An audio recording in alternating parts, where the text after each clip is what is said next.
Hello, everyone. Well, football is close to returning, and no matter how many years pass, the break between late May and mid August, especially in an odd numbered year, always feels horrible. I feel like with the Club World Cup going on and the Women's Euros, plus, of course, teams' pre seasons, there was enough footy to keep us going, but it also meant that some of the transfer news was squeezed out. Here's a good way to catch up. Today, I will look at every transfer made by a Premier League club in July and give it a rank. We'll also mention transfers made in June if relevant and academy signings, but they won't get a rank. I think with the length of this, it'll be a bit pointless to fill it with stock images and expend huge effort on editing. So instead, I'll just put a list of the players in there. If you prefer, skip to your team or just listen, like a podcast. And we start with Arsenal. Now, at the end of the 24-25 season, Arsenal have already done a bit, most notably a new contract for Gabriel Magalhaes and Miles Lewis-Skelly.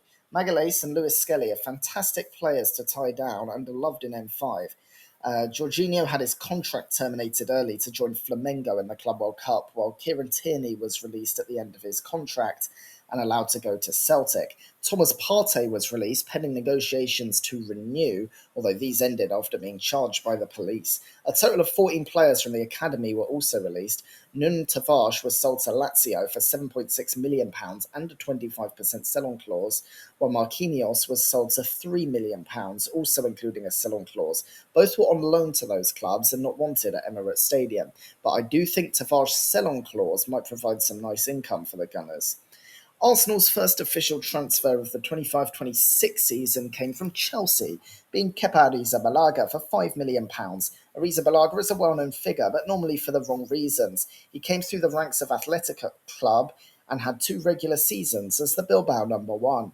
Arrizabalaга's release clause of €80 million or £71.2 million was activated by Chelsea in the summer of 2018, making him the most expensive goalie of all time, a record which still stands. He was actually fine in the first season, but mistakes showed the next campaign, being demoted to number two by Edouard Mendy and having peripheral appearances. Arrizabalaga was then loaned to Real Madrid after former Blue Thibaut Courtois got injured, starting the season as their first choice before Arrizabalaga himself got injured and he couldn't regain his place from Andriy Lunin and spent the rest of the season on the bench. Finally, the season just gone, he was loaned to Bournemouth, where he played regularly. He also has 13 caps for Spain, although none since his short re-emergence in 2023. I think this is a good pickup for Arsenal, who activated a £5 million release clause. Yes, that old record transfer fee and his performances after that makes him a meme, but Arrizabalaga spent last season in the top half team and looked pretty good. He knows he'll be the second choice, but is better than a lot of teams' first choice keepers, and therefore I think he might be among the best number twos in the league. Arsenal have struggled to fill the backup goalie spot after Aaron Ramsdale left last season and signed Neto on loan from Bournemouth, who was cup-tied in the Carabao Cup and only played one game all season.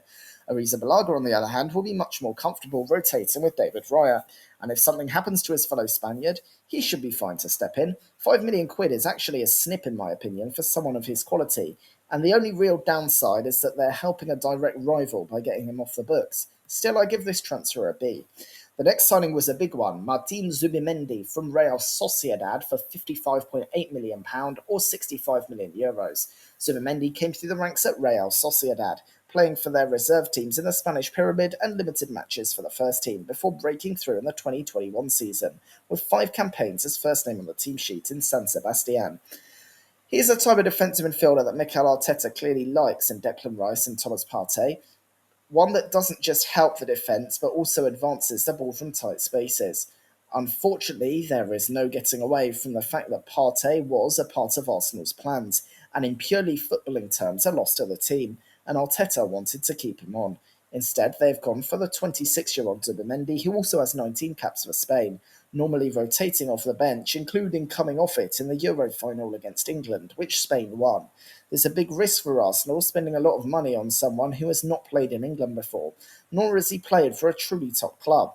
But they needed a midfielder even before re-signing Partey became an impossibility, with the Ghanaian ageing and injury-prone. With Zubimendi, there are two main options to partner Martin Odegaard and Declan Rice, both of them being Spanish, with Mikel Merino no longer having to play up front this season. I like the signing, but we'll see if it works out. Another B. The next one was Christian Nørgaard from Brentford for £10 million, plus £2 million in add-ons. Norgard spent some time in the reserves from Hamburg in Germany before returning to his homeland, being a regular for Brøndby for a few seasons, especially the last two, before being sold to Fiorentina for €3.5 million. However, he didn't get much game time in Italy and went to Brentford for £2.8 million, playing regularly for 6 seasons in West London, the first two in the Championship, and staying with the Bees in the Premier League. He also has 35 caps for Denmark, being a starter in their Euro 2020 semi-final run, but now being a bench option. As Zubimendi replaces Partey, Norgard replaces Jorginho as a backup option in midfield, and I think it's a good deal. He is 31, but still in his prime, and I think still has some years in him yet, and will just ease the burden in the cups on the likes of Royce, Odegaard, Marino, and Zubimendi, and give rotation options, as he has been a Premier League quality player for the last few years. This is a really nice signing, B+. Next up is Noni Madueke, signed for £48.5 million plus £3.5 million in add-ons from Chelsea. Madueke came through the academy of PSV and spent 2.5 seasons playing regularly in Eindhoven, before being bought by Chelsea for £28.5 million or €33 million. He is an interesting prospect, having come to West London in winter 2023 and played 2.5 seasons there, scoring 11 and assisting 5 from the right wing, as Chelsea won the Conference League and Club World Cup. He was called up to the senior England team for the first time in September and assisted 3 goals in 7 games for the Three Lions. It's clear Arsenal needed support from the wings last season, with Bukayo Saka overused on the right, sometimes looking tired and heavily marked, and Madueke will provide much-needed relief for his England teammate, who has picked up injuries, probably correlated to his overusage. Madueke can probably slot in on the left too, which will help challenge Gabriel Martinelli and Leandro Trossard, who are both linked with a move away from North London. He is already a quality player at 23. However, a potential £52 million on a player that is mostly going to be a backup has caused some to balk, with even a hashtag Say No to Madueke campaign amongst some Gooners. Ever since Ashley Cole was traded to Chelsea for William Gallas 20 years ago, signifying the power shift between Arsene Wenger's Arsenal and Roman Abramovich's Chelsea, with the Gunners not having won the league since, several Blues players have gone on to Arsenal, normally when ageing and often on the cheap, including Lassana Diarra, Yossi Benayoun, Petr Cech, David Luiz, Willian, Jorginho, Kai Havertz, Raheem Sterling, and of course now, Ariza Balaga. Therefore, Arsenal fans are wary of Chelsea's leftovers. It is interesting that Sterling was meant to help cover both wings last season, but was a failure in North London. This time, instead of a cheap loan option, Arsenal have taken seriously the prospects that Saka cannot do it all on his own in a 60-game season, and Madueke is 23 while making a name for himself as an important part of the England squad. They have given a rival £50 million, but I still like the signing. B-. Player number 5 is Christian Mosquera from Valencia for £13 million plus £3.5 million in add-ons, or €15 million plus €4 million from Valencia. Mosquera came through the Chase Academy and was the first name on the team sheet in La Liga for the first 2 seasons. As a 21-year-old centre-back, boy, that's some acquisition. Nurgard is 31 and costs just a touch less, but while the Dane was playing for a mid-table team in the Premier League, Mosquera was playing for a mid-table team in La Liga, which is basically the same level, despite being a decade younger. He is a youth international with Spain, notably winning a gold medal at the Paris 2024 Olympics. Excellent player for very cheap, and I think Arsenal have pulled off a massive coup. The only worry is how often he will actually play, but ultimately Gabriel and Saliba will at times get injured, suspended, or just need to be rotated. This signing gets an A. Finally, Viktor Gyökeres came in from Sporting for £55 million plus £8.7 million, or £63.5 million plus €10 million. Gyökeres has an interesting career pathway, impressing in the Swedish lower leagues before moving to Brighton. However, he was mostly playing youth football on the south coast before being sent on loan to German second-tier side St. Pauli, and then 6 months each at Swansea and Coventry in the Championship. Brighton were probably glad to get rid of him on a permanent to the Sky Blues after he did little on loan, but he burst into the consciousness with 18 and 22 goal seasons, earning him a €20 million transfer plus bonuses and a sell-on clause from which Coventry will profit nicely. Coventry to Sporting is a huge step up, but he made it, netting 43 in his first season and 54 in the one just gone, winning the league both seasons and the double the one just gone. Obviously, it's fair to say he is genuinely too good for the Portuguese league, which is still easily one of the top 10 in the world, and has also 15 in 26 for Sweden, including 4 in his last match against Azerbaijan. Arsenal needed a striker with injuries to Kai Havertz and Gabriel Jesus, leading them to play midfielder Mikel Merino there last season. Even when fit, I think both Havertz and Jesus aren't really what the Gunners need. This is a risk for someone that is 27 and hasn't played in Europe's top 5 leagues, with no appearances for Brighton in the Prem, but blimey, he is worth a punt, and to be honest, £55 million is probably below the going rate of a player of his quality. A. The last bit of business is Arsenal's only out of the window, as they terminated Takahiro Tomiyasu's contract.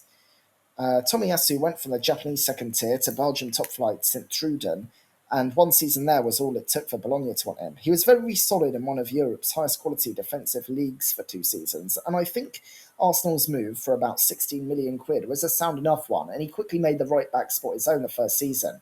However, when Saliba became first name on the team sheet, Arsenal moved Ben White to right back, and Tomiyasu was reduced to a rotation player. Even in that role, I think he was well liked, being able to play anywhere in the back four and putting in a professional, if unspectacular, job. But he also picked up a fair share of knocks on the way. In the pre-season just gone, he picked up an injury and before coming back needed another operation. And they agreed to terminate his contract at the start of the season. I think it's a shame for a player who was generally liked, is just 26 and has 42 caps for Japan. I think that it's probably for the best because most people have forgotten he existed, and Arsenal have so many options now with White, Jurien Timber, Gabriel, Saliba, Mars Lewis Skelly, Alexander Zinchenko, Jakub Kivior, and Ricardo Calafiori, boosted by Mosquera's addition too. I'll give this decision a C+. Other than that, 7 academy players were given their first senior contract and 3 more were signed. Overall, I think Arsenal's transfer business has been really smart, but their team still, after a few years of competing, doesn't quite seem the finished article. We now move on to Aston Villa. And Villa start their business very early, back in February, when young Turkish centre-back Yasin Özkan, who's been capped for his country already at 19, agreed to join from Kasim Pasha in June. He also loaned another youngster, centre-back Josh Feeney, to League One Huddersfield last month, then got a new contract for Tyrone Mings, tying him down for another couple of years. 12 players in all were released in June, including backup goalie Robin Olsen and frequently injury-dogged defender Courtney Hales. 2 signings have been made so far in July. Teenage striker Zepikenyo Redmond barely counts as he was in the final academy last season, but made 9 senior appearances, including scoring a brace as they beat second tier MVV Maastricht 2-1 in the Cup. The Netherlands under-19 international also scored 2 as they beat England 4-3 in the Euros. Now Villa have got him on a free, and I reckon they might just try to sell him for profit after starting him in the academy or loaning him, because you have to imagine they will find someone more proven than him to be back up to Ollie Watkins. I still like it though, especially on a free, B-. The other signing is Marco Bizzo, who was sold from the Ajax Academy to the Groningen first team and was generally number 1 for them, Belgium side Henk, RZ, and then for the last 4 seasons Brest in France. He also has 1 cap for the Netherlands, earned in 2020. The fee isn't known, but it won't be much for a 34-year-old who is still an upgrade to Olsen as a backup, and again, probably better than a few teams' first choice. They needed to do it, but it's unspectacular. B-. 2 players went the other way. Young fullback Kane Kessler-Hayden has been on various loans, spending 21-22 in League 2 and League 1, before the 3 seasons after that were in the Championship with Huddersfield, Plymouth and Preston. He was named Player of the Year at Deepdale, and at 22 you'd think they could have held on to him for cover at right back, but they sold him to Coventry for £3.5 million. An odd one in my book, especially for that lower fee, C-.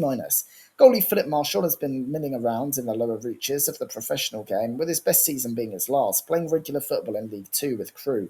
He's just 22, but I can see why they wanted to get rid for a small unknown fee. He's gone to Stevenage, B. A fair amount of players have gone out on loan too. Kostin Nedeljkovic was bought from Red Star, who was loaned back to, therefore starting his Villa career in earnest at the start of the season. The 19-year-old right-back has played 10 games last season for Villa and has been capped 7 times for his country Serbia, but was loaned to RB Leipzig in Windsor for this year for the rest of the season. He actually finished it as the Red Bulls' first choice at right-back, and now another season on loan in Leipzig has been secured. Great decision for all parties. You can imagine Nedeljkovic really developing there as a top team, and Villa are right to be excited about this talent. It does leave them a bit light in defence, however, and they'll need reinforcements. B+. Backup goalie Olivier Zich spent the last season at Villa but did not play for the senior team. He He now has a loan to Rakov Sestochova in the Ekstraklasa. A good move this, as the Poland under-21 international will develop in a familiar environment, and Villa have two good goalies at the minute anyway. B. Young left back Finley Munro, who has two appearances for Villa, spent last season on loan at Real Union, their sister club in the Spanish third tier, owned by Unai Emery. After playing regularly, he's now gone on loan to League Two Swindon.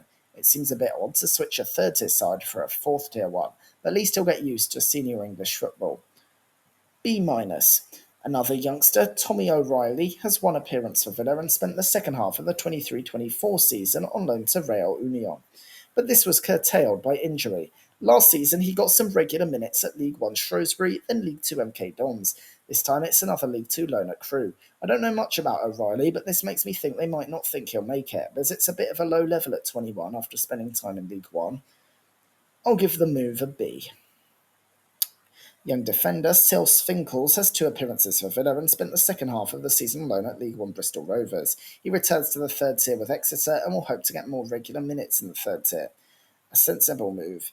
It gets a B. Villa bought Enzo Baranechea from Juventus in 2024 and sent him on loan to Valencia for the campaign. He played regularly but has now been loaned to Benfica. It's unknown if Emery just regrets making the move or he thinks a 24-year-old needs to develop, but the Argentine is surely good enough to be part of Villa's squad.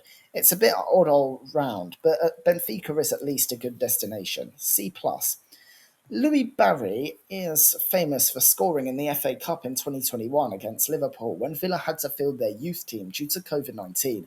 I still remember the enormous hype, but that is his only senior appearance in Birmingham, with EFL loans to League One and League Two clubs for the last few years, with last season it being newly promoted League One Stockport for the first half, and then a few games in Hull for the Championship for the second. Villa clearly wanted Barry to leave and hoped he would join Hull for good, but the Yorkshire side is a crisis club, so they instead had to settle for another loan at Sheffield United. At just 22, I think the striker is a prospect, but he probably would never make it at Villa. It's a shame they couldn't sell him, but this move will help someone, who is still a Villa player, develop. If he gets minutes, which I am a bit concerned by, I'll give this one a C. Two more players were released, the first being Philippe Coutinho. After impressing in his native Brazil, Inter Milan decided to snap him up, but he never made the starting 11 at the San Siro, so they sold him to Liverpool. He made himself a star at Anfield with some brilliant seasons as an assist maestro before a £105 million move to Barcelona, the third biggest of all time, where he was considered a massive flop and one of the worst transfers in history, despite some good moments. He was loaned to Bayern and then to Villa for 6 months in 2022 before he was snapped up on a permanent for £17 million. However, just one more season there later, he was loaned to Al Dakheel in Qatar and spent the last season on loan at Vasco da Gama. Then they terminated his contract so he could join his boyhood Vasco on a permanent basis. I think Villa will be quite happy to get his high wages off the books, so I'm going to view this one positively. B minus. Youngster Lander Emery was also released. I won't rate the new contracts, but 5 youngsters got them, plus a long-term deal for midfielder Boubacar Kamara. Kamara's been an important part of their midfield options and is a full France international at 25, making this a no-brainer even if he isn't the first name on the team sheet. Overall, Villa haven't really done much, signing a youngster and a backup goalie, loaning out young players, and finally unburdening themselves of Coutinho. I think they'll have wanted to add a few more players, but anyone they get won't be ready for pre-season. With Ollie Watkins coveted by a few teams, they might have to make some late calls, especially if they sell him. Villa qualified for the Europa League last season, but teams like Spurs and United will look to strengthen, as well as those who finished ahead of them, like Chelsea and Newcastle. If I was a Villa fan, I'd be a little bit anxious at the slow movement. All right, next up is Bournemouth, who also got one move done before July began, with left-back Adrian Truffert coming in from Rennes for £14 million. Dean Huijsen went the other way to Real Madrid for £50 million, while winger Jadon Anthony went to Burnley for £8 million. Truffert replaces Milos Kerkez, who goes to Liverpool for £40 million. Max Aarons was also loaned to Rangers before the season officially began, while 4 youngsters were released. Their one signing of July was George Petrovic from Chelsea for £25 million. Last season, Bournemouth used Kepa Arrizabalaga on loan from the Blues, and this time they take a long-term option from Stamford Bridge. The 25-year-old started in Serbia with Gyökeres before moving to New England Revolution in the MLS. He spent the 23-24 season as Chelsea number one before a loan to sister club Strasbourg, where he was player of the season. The 25-year-old, who's been capped for Serbia 7 times, is a very good pickup and probably an upgrade on Arrizabalaga for them. I like the deal, and the price is, I'd say, on the upper bounds of what could still be reasonably considered fair enough. Good move. I give it a B. In the outs, Joe Rothwell leaves for Rangers. Rothwell had a solid EFL career with 2 seasons at League One Oxford and 4 at Championship Blackburn before Bournemouth snapped him up. In the first 18 months, he was used a bit, but was loaned to Championship Southampton for the second half of 23-24, and then Leeds for the season just gone. He played nearly every game for the team that won the Championship, but is now considered too good for Bournemouth, a sign of how far the Cherries have come. The fee is unknown, but I think it's probably a good thing they got him off the books. B minus. Perennial backup goalie Mark Travers is the other man to leave the Vitality. Travers spent 2021 on loan to League One Swindon before getting a regular season with Bournemouth, then in the Championship in 21-22, but was demoted by Neto to number two after that. In 23-24, he was set to play for Stoke for the season, but recalled after Neto got injured, when he played a few games and then went back to the bench. It was another season playing backup before a mid-season loan to Middlesbrough. And academy product Travers is 26, having made just 82 appearances for the club, a majority of them in one season. I think Travers is a bit slept on, actually, as the goalie has 4 island caps and has never looked out of place when filling in.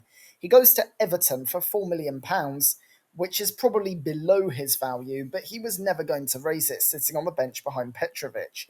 It's an odd one, and I think it would have been better for Bournemouth to try and hold on to him as number two for a bit. D for me. In terms of loans, the first to go was Daniel Jebison, who came through the Sheffield United Academy and made sporadic appearances for the Blades, as well as on loan at League One Burton. When his contract ran out a year ago, Bournemouth took a punt on him before loaning him to Watford. He didn't do much in Hertfordshire despite no lack of action, and was forced to return when both Evan Nilsson and Enes Unal got injured, a time in which he made his first caps for Canada. This time he's on loan to Preston, and I think Bournemouth are hoping he can show something in the Championship this time around. He could be a squad player, but this solution suits the 22-year-old's development better. B minus. Finally, 20-year-old centre-back Max Kinsey, who is really an academy player but did make a senior appearance for the Cherries in the FA Cup last season against West Brom, for 1 minute, goes to National League Truro City. Honestly, I think it's an interesting move, and he would probably learn more playing in the fifth tier than another season of youth football. B minus. 5 other youngsters also went on loan. Bournemouth had a brilliant last season, earning a 9-figure sum, mostly on Huijsen and Gyökeres, who Real Madrid and Liverpool almost certainly overpaid for. They already replaced Gyökeres with Truffert and got a long-term goalie, but are mostly associated with more sales in the press. They have the money to strengthen now, and it's unclear to me why they won't do it. We'll see who they pick up. All right, we move down the alphabet. Well, we're staying on B. In fact, it's the Bs, with Brentford, who sold or released a few players before the season officially started, including Mark Flecken and Ben Mee. Of course, they had a change in the dugout with set-piece coach Keith Andrews replacing Thomas Frank, who went to Spurs. 7 senior players have come to West London, including a few announced already that only officially happened once June became July.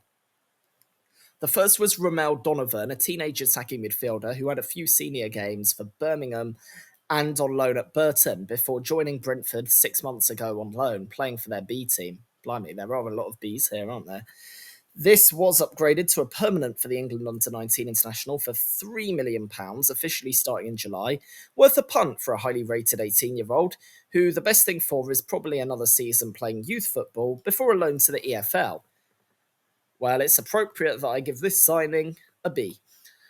Another one to go to West London after spending time on loan is right back Michael Kayode. He received valuable minutes at Fiorentina in 23-24 and was then loaned to West London in winter 25, with Brentford making it a permanent for £17.5 million. This was announced in May but only took effect in July. The Italy under-21 international made 12 appearances at the back end of last season and is very highly regarded by those in the know. It's a big risk for someone who still hasn't made too many appearances, but I think one worth making. B minus for this transfer. Goalie Queeman Kelleher arrives from Liverpool, the club whose academy he graduated. Kelleher has spent what feels like an eternity as Liverpool number 2, having made 67 appearances for the Reds in the last 6 seasons. He never looked out of place and is obviously good enough to be a Premier League number 1. £12.5 million feels like it's below his value, to be honest, with Petrovic going for double that. I don't think there's that much difference between the two, and so this is a really nice signing. The only risk is that he's not been a club number 1 before, but he was also number 1 for Ireland, for whom he has 23 caps, and can be argued to be the country's best player. To me, this is an A minus and an upgrade on Mark Flecken. The deal was announced in June, but only actually happened in July, so it counts. Youngster Theo Mwene, who has 2 senior appearances for Preston, moves to the G-Tech for an unknown fee. The attacking midfielder is 18, but will probably start in the B team and hope to work up. I don't know much about him, so he gets a C+. Another attacking midfielder to go to Brentford is Anthony Milambo, who made his final debut aged 16 in 2021, becoming their youngest ever player, but only had a regular season, the one just gone, where he scored 7 and assisted 8 more, as well as played for the Dutch under-21 side at the Euros. For 16 million, I think Milambo is worth a go, but I'm not sure how he'll adapt to the Premier League after limited game time, even in the Eredivisie. Not sure about this one, so it gets a C. Jordan Henderson joins on a free. The defensive midfielder spent 2 seasons at Premier League Sunderland and then 12 at Liverpool, where he won everything there is to win, a lot of it as captain. We all know who Jordan Henderson is. He's been capped 84 times and counting for England. After leaving Liverpool, he went to Al Ettifaq, but his contract was terminated after half a season, and then it was Ajax. He spent 18 months in Amsterdam, but his contract ran out, and Brentford have shrewdly come in for him. With Nurgaard having left, I still think Henderson is a really nice addition for free, even age 35, for what is probably a short-term deal. It's a low-risk move that bolsters the midfield, and he is still at a Premier League standard, if nothing more. B+. The other in is youngster Kyrie Pierre from Aston Villa. 3 players have left Brentford in July. The first is Ashley Hay, who they signed from 7th tier Hitchin in 2023, but never played for Brentford's first team. He spent the second half of last season at Cheltenham, where he played regularly, and they've decided to call it quits on the 22-year-old and flog him to Dundee for an unknown fee, which is probably a smart move. C+. Christian Nørgaard went to Arsenal for £50 million, and I mentioned that in the Arsenal section, where I gave the deal an A- from an Arsenal point of view.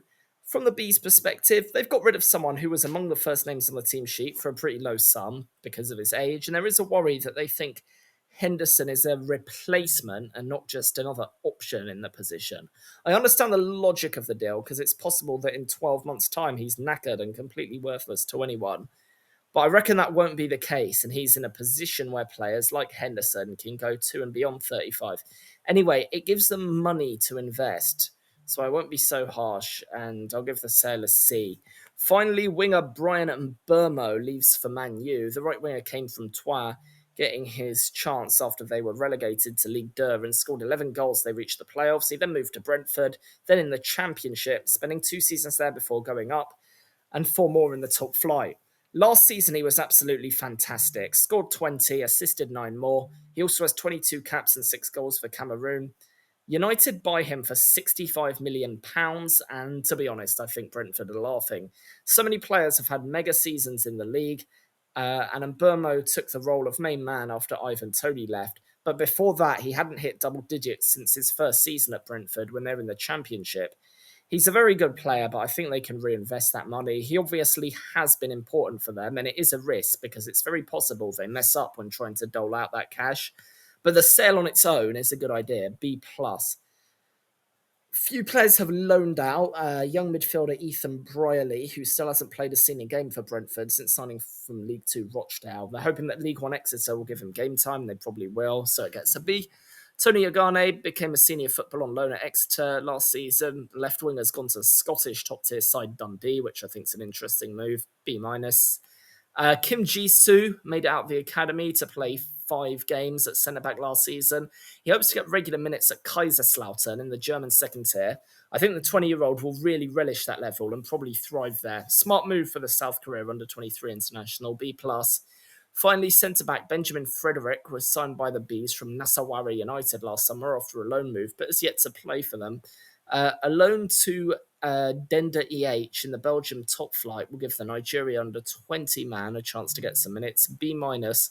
A youth player, Ben Crowhouse, also joins Bromley on loan. Overall, many have tipped Brentford to get relegated, perhaps in hope more than anything, getting bored of the promoted teams always returning to the Championship. Even if Johan Wissa stays, their attacking options are very light, and the longer they wait, the more players will cost. Bees fans are right to be worried, especially with someone who's never managed before in the dugout, but things can change very quickly in the transfer market.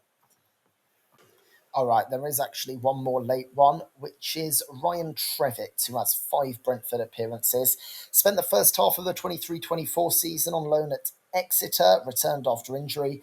Again, went to Exeter for the second half of last season. 22 years old now, returns to League One, this time going to Wigan. I give that move a B. He hopes to develop further in the third tier.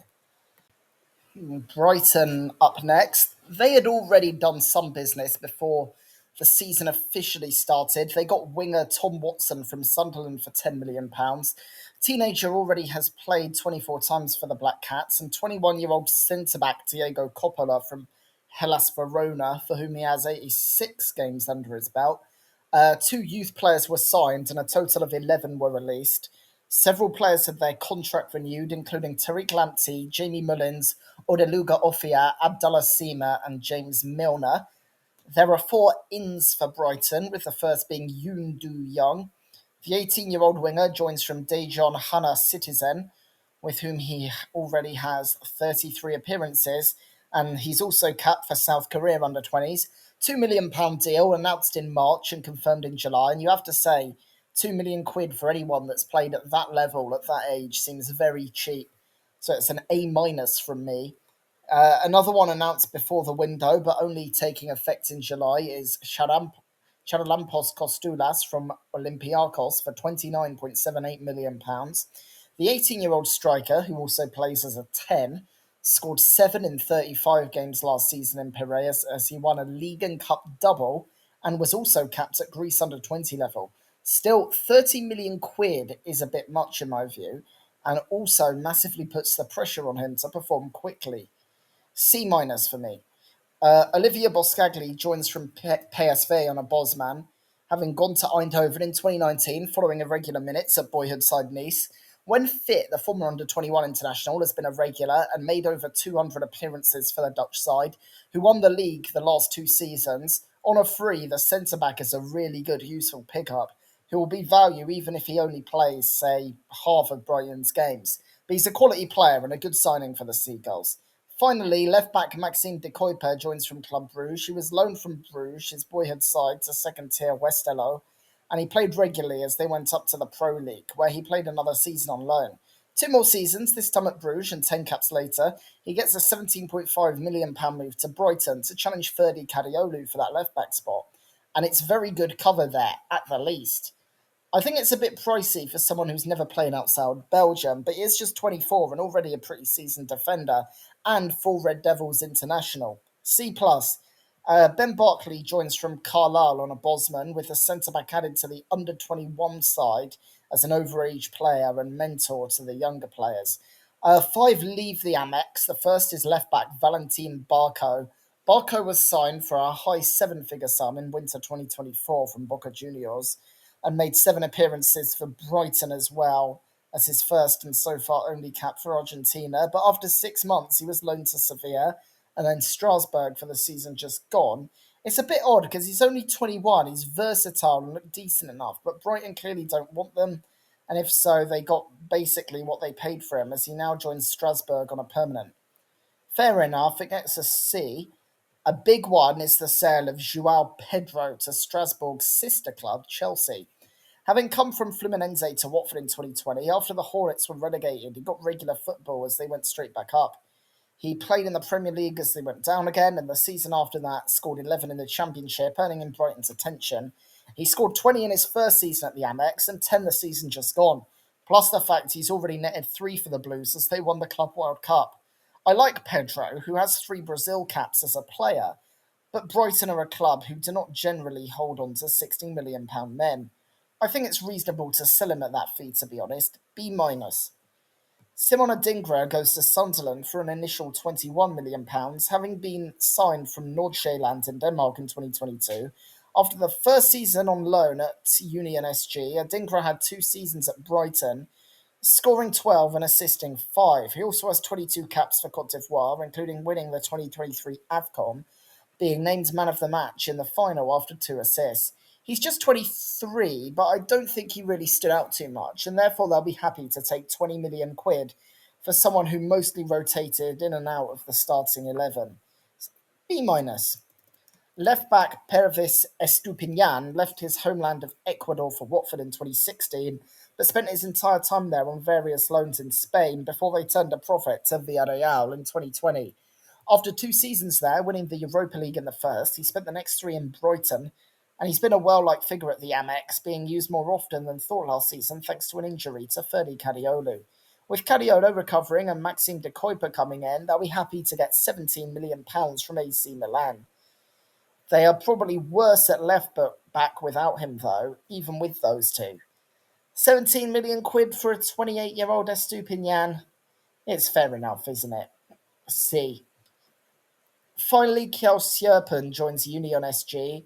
Sjerpen played for Eredivisie side Emmen before being sold to Ajax, for whom he made 4 appearances, all in his second season. Brighton liked him and signed him, playing him in the FA Cup in 2022.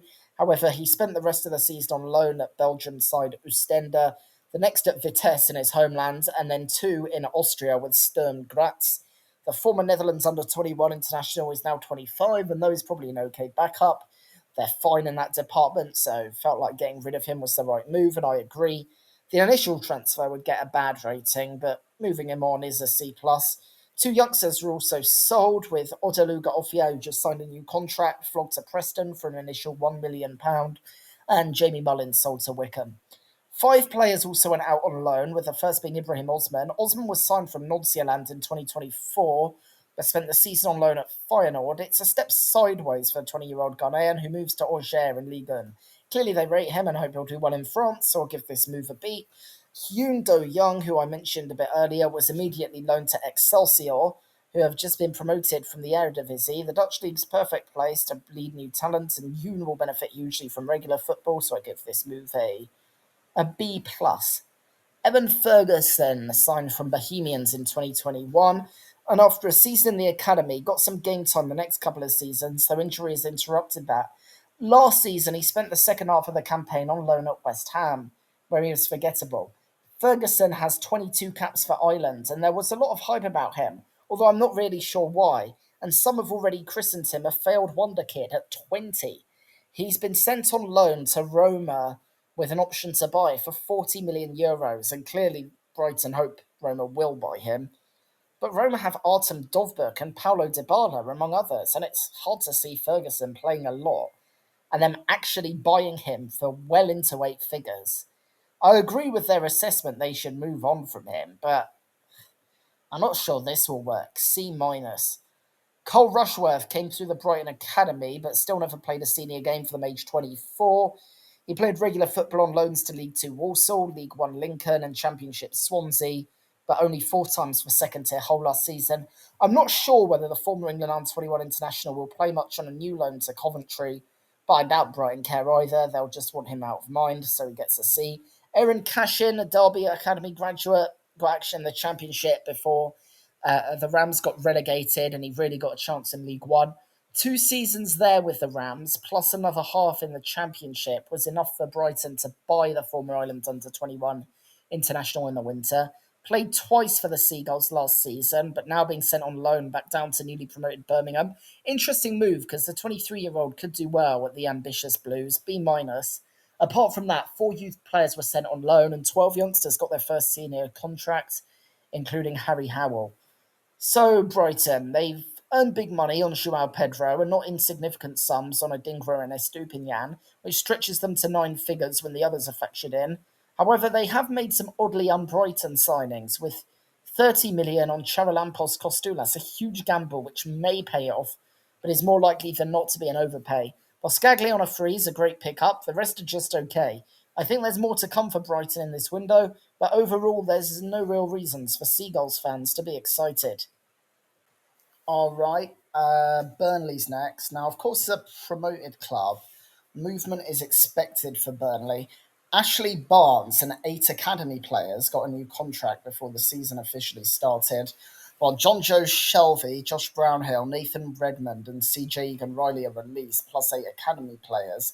Most of their new players also came in June, with Jaden Anthony from Bournemouth for 8 million, Marcus Edwards from Sporting for 8.4 million, Zian Fleming from Millwall for 7 million, Bashir Humphreys from Chelsea for 10 million, Max Weiss from Karlsruhe for 4.3 million, and Quilindishy Hartman from Feyenoord for 7.7 million. Edwards, Fleming, Anthony, and Humphreys follow successful spells on loan, while Hartman and Weiss are exciting youngsters. Dara Costello was sold to Wigan for £500,000. Four players have come in during July. The first is Axel Tuanzebe, who comes from Ipswich on a Bosman. He played 37 times for his boyhood Man United over 8 seasons, interspersed with loans to Aston Villa, Napoli, and Stoke. In 2023, finally left Manchester to join Ipswich, with the defender playing regularly as they went up and then went back down. He Honestly, Twanzebe isn't my favourite profile of player, having 137 appearances at 27 years of age. But on a free is good to have, and he'll probably be back up in the position anyway, so I can't hate it. C plus. Next is Lam Chawuna, who had limited time at his boyhood club Rennes, but did well on loan at second tier Dion. He was sold to Serie A Salernitana, and even though they went down, did well enough to go to Lazio, although he was mostly a bench option in the capital, and Lazio needed to sell him, but not before he played at the Euro Under-21s with France. I think he's an interesting player for 12.9 million at just 21 years of age, although maybe not what Burnley need in a relegation dogfight. Alternatively, might be an absolute hidden gem who keeps them up. I don't think so, but for the long term thinking, I'm still giving it a B minus. Also coming is Kyle Walker. Well, we know who Walker is. Signed from Sheffield United by Spurs in '09, breaking into the team 2 years later after loans back at the Blades and then QPR and Villa. Spent 6 seasons at first name on the team sheet and North London, then went to Man City, won everything a footballer would want to win at club level in England for 7 years, became captain of one of the best club sides ever to exist. However, last season he really started to slow down, and with 6 months to go, he asked to leave and was loaned to AC Milan. Played in Italy when fit, but looked a shell of the player he once was. Still, this man has 96 caps for England, 6 Premier League titles, and you have to say that for £5 million, it's a brilliant coup for Burnley. His leadership might be the difference between going down and staying up, and obviously still good enough for Burnley's level at the very least. That's an A. The final player, Jakob Brun Larsen, who came through the ranks at Dortmund before limited minutes at Hoffenheim for a few years. On loan at Burnley, where he played his most regular football as the Clarets were relegated from the Prem. However, he returned to Hoffenheim and then 6 months later was sold to Stuttgart. After 16 games there, Burnley have bought him back, and the Denmark international with 7 caps is used to life in Lancashire. Good signing, B minus. Two went the other way. First is Hannoa Masengo. Masengo only played 3 games for his boyhood Monaco before moving to Championship Bristol City, where he played for 3.5 seasons before going on loan to Auxerre for 6 months. When his contract ended, he went to Burnley, but hardly played in the Premier League and didn't get much more time in the Championship, again spending his last 6 months on loan with Auxerre. Now, the former France under-21 international has been sold to Augsburg for £2.6 million or €3 million, and they have no need for him now. They're back in the big time. It's a small amount of money, but gets him off the books. C+. Now, the other sale was James Trafford to Manchester City. Trafford was a City youth product, but never played for them, although he did impress on loans to Accrington and Bolton before Burnley bought him in 2023, being first choice both in the Premier League and the season just gone after they went down, as well as keeping a clean sheet for the entirety of the Euro Under-21s, which he won with England. Burnley's defensive stats have been brilliant, in no small part thanks to Trafford, although that was in the second tier.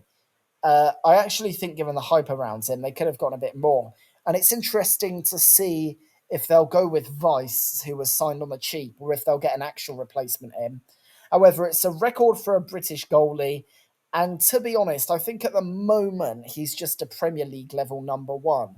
I'll talk more about him, his future in the City section, but I'll give him a B plus for Burnley. Two players sent on loan. Andreas Huntonji started at Cannon League 2 before a few loans and then went to Burnley in 24. He wasn't used much in the Championship and spent the second half of the season on loan at Standard Liège in Belgium, where he got a bit more time. Now Burnley in the Prem, Huntonji, who does have 15 caps for Benin, will be even more surplus to requirements. I just want to see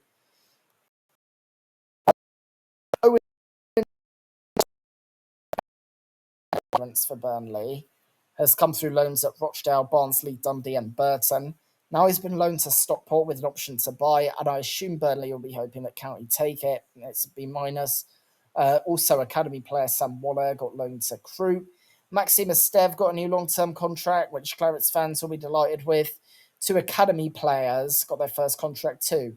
Overall, Burnley have tied down players from their loans with, I think, Humphreys in particular, an important gain, as well as Edwards. However, their signings seem to be a bit all over the place. The obvious highlight being Carl Walker, who's surely soon going to become an England centurion, and also Jakob Brun Larsen, who was well liked during his loan spell a couple years back. CJ Egan Riley and James Trafford are big losses, especially with the former departing for nothing. He had a really good season in the Championship. Overall, I think this is hardly a bad job by Burnley, but it remains to be seen whether it's enough to keep them up. I think it'll be an uphill battle. Okay, next is a perennial big spender in Chelsea. And Chelsea really got business done early. They got ahead of the game because of the Club World Cup. Mike Penders was completed last August, but only made official in June from Henk for 17 million quid. Sporting DM Dario Eseguio for £18.5 million. Ipswich striker Liam Delap for £30 million. And Strasbourg defender Mamadou Sarr for £12 million. All came in time for the Club World Cup. Academy goalie Teddy Sharman Lowe got a new contract and was loaned to Bolton, while Marcus Bettinelli was sold to Man City. Of the four signings, all of them are valued for youth more than anything else. While Bettinelli has been surplus to requirements for a while, Sharman Lowe is a prospect worth keeping on. Their first signing of July was actually completed back in June 2023.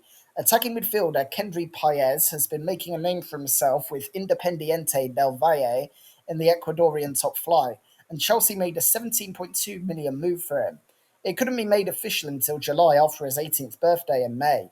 Yes, he already commands 8 figures and 18 caps for Ecuador. He may well be the real deal, and though it was a risk to sign a 16-year-old for that money, he was also the youngest debutant in Ecuador League and scored on that debut too. Chelsea weren't the only club after him, and they may well be rewarded handsomely if it works out. If not, they can risk 17 million quid. They're Chelsea. It's a B plus. As mentioned earlier in the Brighton section, Joao Pedro came from the Seagulls for 55 million quid with 5 million in add-ons. From Brighton's point of view, I gave it a B minus. From Chelsea's, I think that he's a bit of a risky buy, to be honest. Though his goals in the Club World Cup have probably paid a fair bit of his fee. I think he's a good player, and Chelsea are happy to spend money on good players. He's a quality footballer and will battle with Delap and Nicholas Jackson for a spot up front. It's a bit risky, so I'll give this one a B. Winger Jamie Gittens was once at Chelsea's academy, but graduated Borussia Dortmund's, moving up in minutes after making his senior debut in 2022 to becoming a pretty regular starter for BVB, netting 12 last season. The England under-21 international has been injury-prone, making 48.5 million plus 3.5 million pounds in add-ons risky business. But 20 Chelsea stands to gain a lot if he comes out well. Gittens is well rated, but more based on hype than anything else. His performances are good, but it's the for a youngster which gets that price up. It's an interesting deal and probably his market value, another B.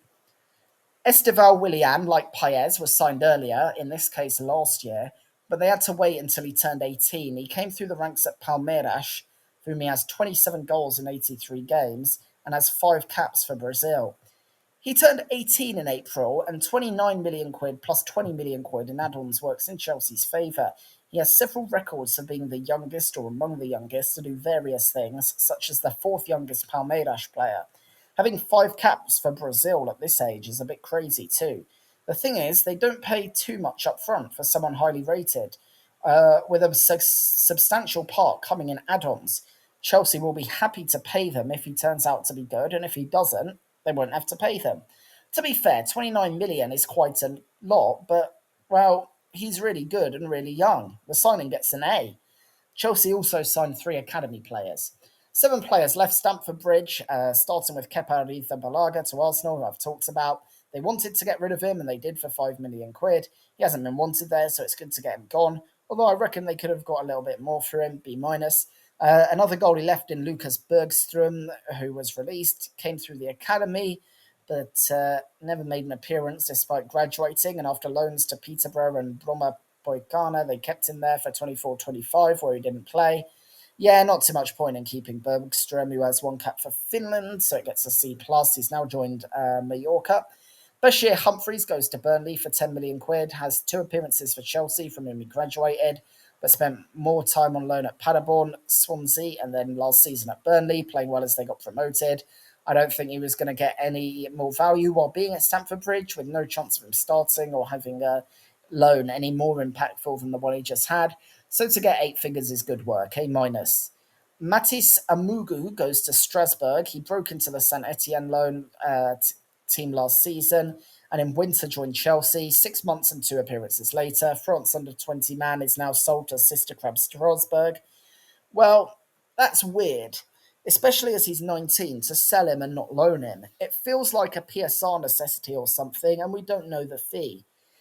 Everything's odd about it. You'd think they want to keep a promising youngster on. D plus. I already talked about George Petrovic's £25 million move to Bournemouth when I covered the Cherries. I think 25 million quid is a good fee for the Serbian, but they do need to replace him as they're light on goalies. B plus. Noni Madueke's move to Arsenal for 48.5 million plus 3.5 million in add-ons was already talked about too in the Arsenal section. From Chelsea's point of view, I think it's clear to Blues fans what strengths and weaknesses Madueke has. He's an old-fashioned winger, one that tries to beat his man and often succeeds. But then in the box, his end product isn't always the strongest. I think it's possible Enzo Maresca would rather a different type of winger, but I feel like even with Gittins coming in, they definitely need cover with Madueke gone. It's a good price for a player that has clear limitations, even with Madueke's undoubted potential and the fact he's still pretty good now. I'm still giving it a B plus though. Finally, Joao Felix goes to Al Nassr. Felix was a Benfica wonderkid, scoring 20 goals, which was in his first season in Lisbon, and this earned him a €126 million move to Atletico Madrid, which was and still is the fourth highest sum in football history. Despite some good moments, he never really looked like he fit in the Spanish capital, and after 3.5 seasons there, was loaned to Chelsea for 6 months, where he didn't show much either. And in 23-24, he was loaned to Barcelona, where he was a decent option, but a far cry from the €126 million that was once spent on him. In 2024, Chelsea got him on a permanent for 42 million, but 6 months later, he was on loan to AC Milan, and they've sold him to Al Nassr for 26.2 million plus 17.5 million in add-ons.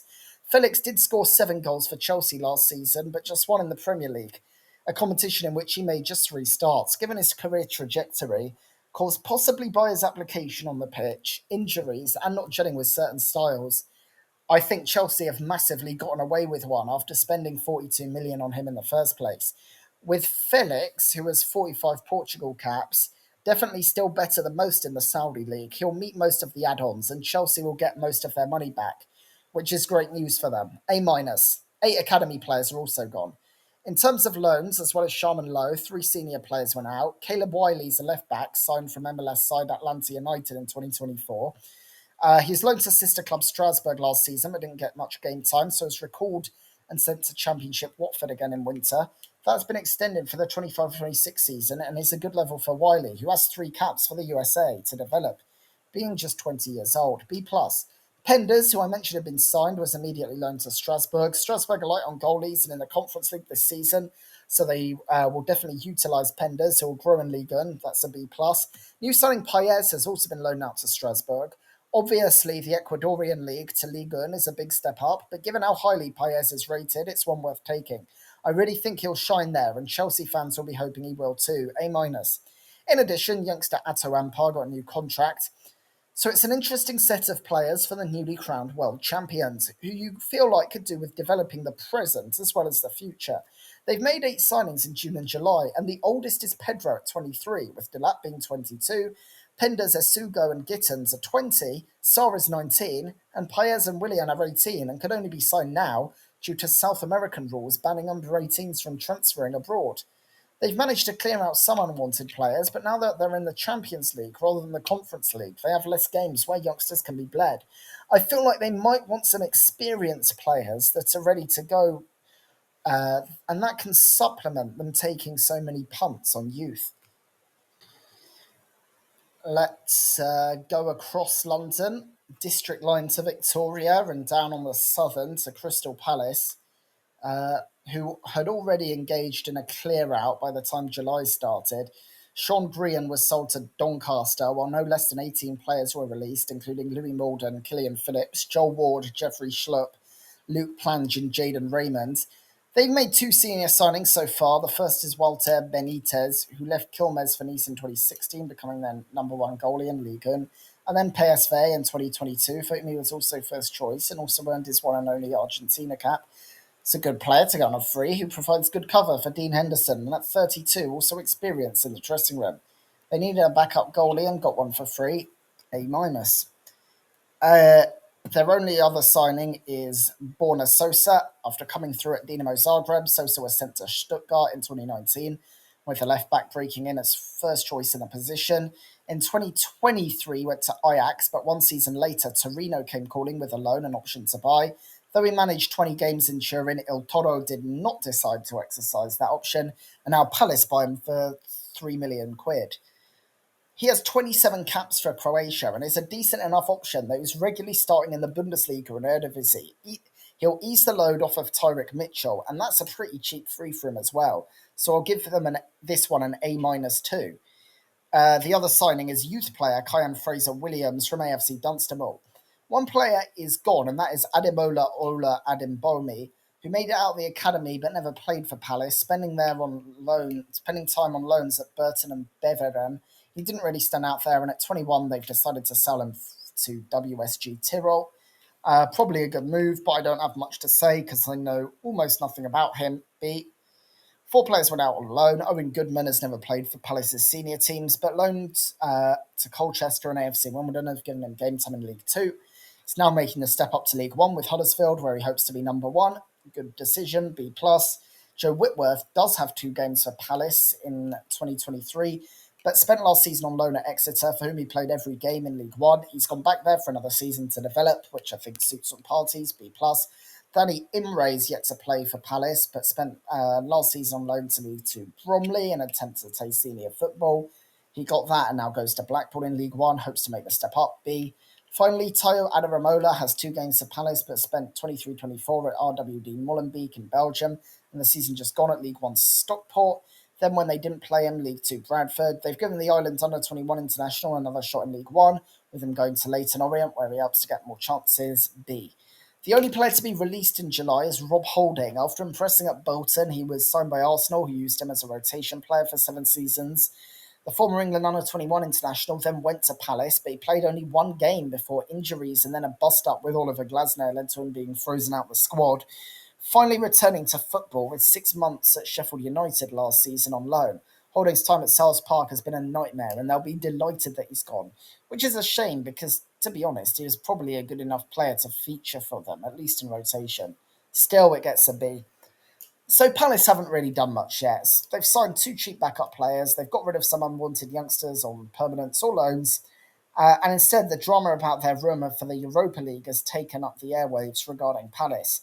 There are some big rumours as to whether they'll be able to keep starman Eberechi Eze, and perhaps they're waiting for money to come in for him to be able to spend.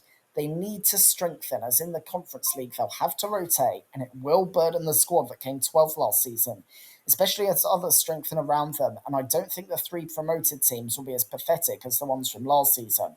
Palace will need to pull their finger out. Okay, next is Everton, who in June had already signed Carlos Alcaraz from Flamengo for 15 million quid after spending the last 6 months on loan at Goodison Park. I think Alcaraz pretty likes him as side. They'll be happy to keep him.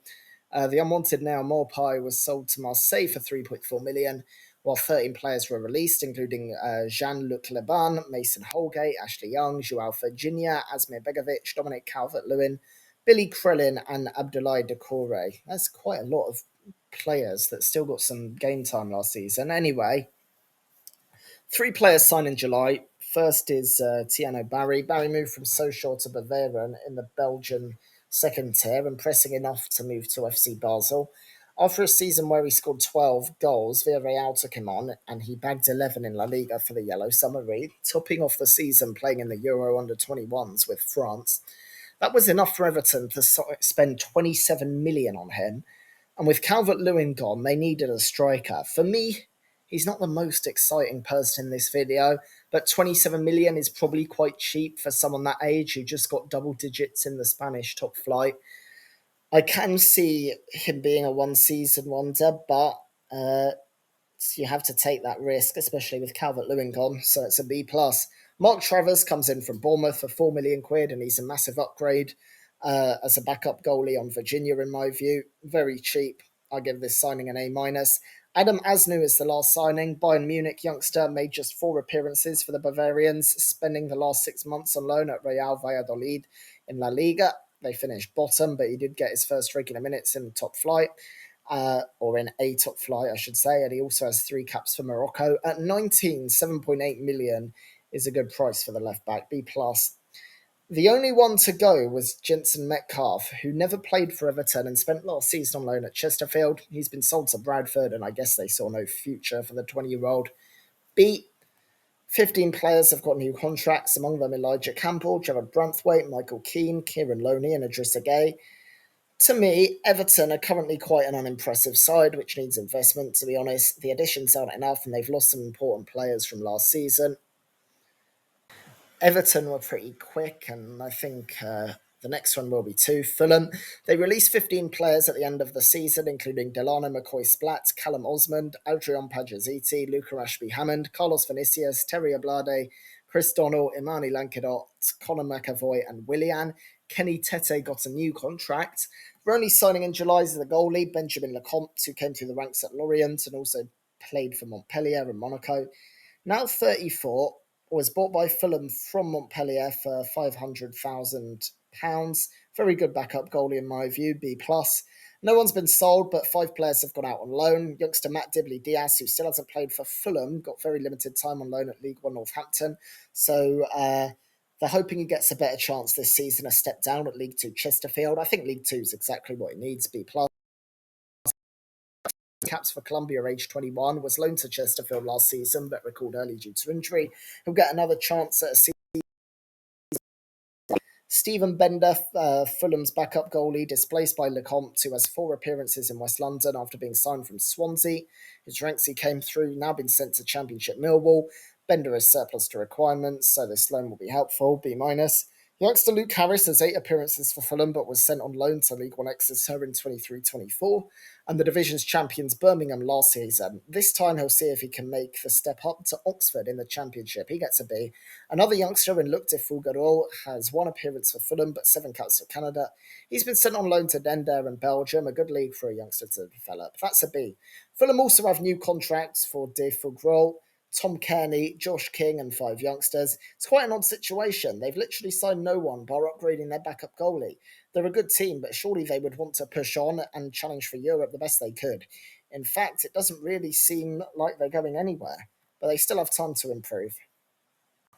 Okay, we'll keep wearing white kits as we go on to Leeds, our second promoted team. They signed Slovenia defender Jakobiel from Udinese before July started, while Rasmus Christensen, who'd spent 2 seasons on loan, was sold to Eintracht Frankfurt. 12 players were released, most notably Junior Firpo, Joshua Guilavogui, and Amari Miller.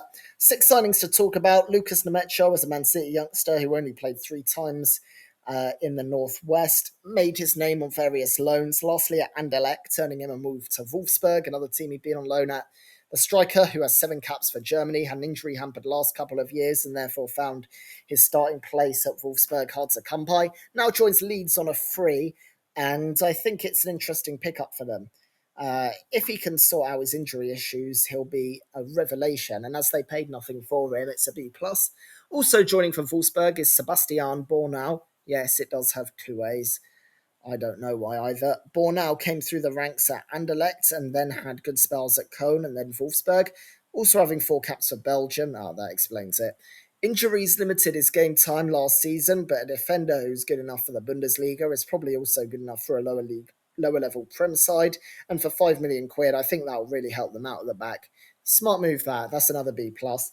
Left back Gabriel Goodmanson came through the ranks at Halmstad and then went to Groningen, spending the last 4 seasons at Lille. Lille are a good side, and Goodmanson played regularly in the Championship last season, also having 15 Sweden caps. I think for 10 million quid, that's a really shrewd signing, and a third consecutive B plus. Sean Longstaff is another new signing for Leeds. Longstaff was a Newcastle Academy product that got his first appearance in the 18-19 season and was a pretty regular player for the next 6 as the Magpies' stats went up, even playing and scoring in the Champions League. Now 27, I think £12 million for someone who still has a good few years in them is a really great buy for Leeds. I really like that. A minus. Anton Stach is also comes in from Hoffenheim. Um, After time in the lower leagues in Germany, impressed for second tier Greuther Fürth, and then spent 2 seasons with Mainz and 2 more with Hoffenheim in the Bundesliga.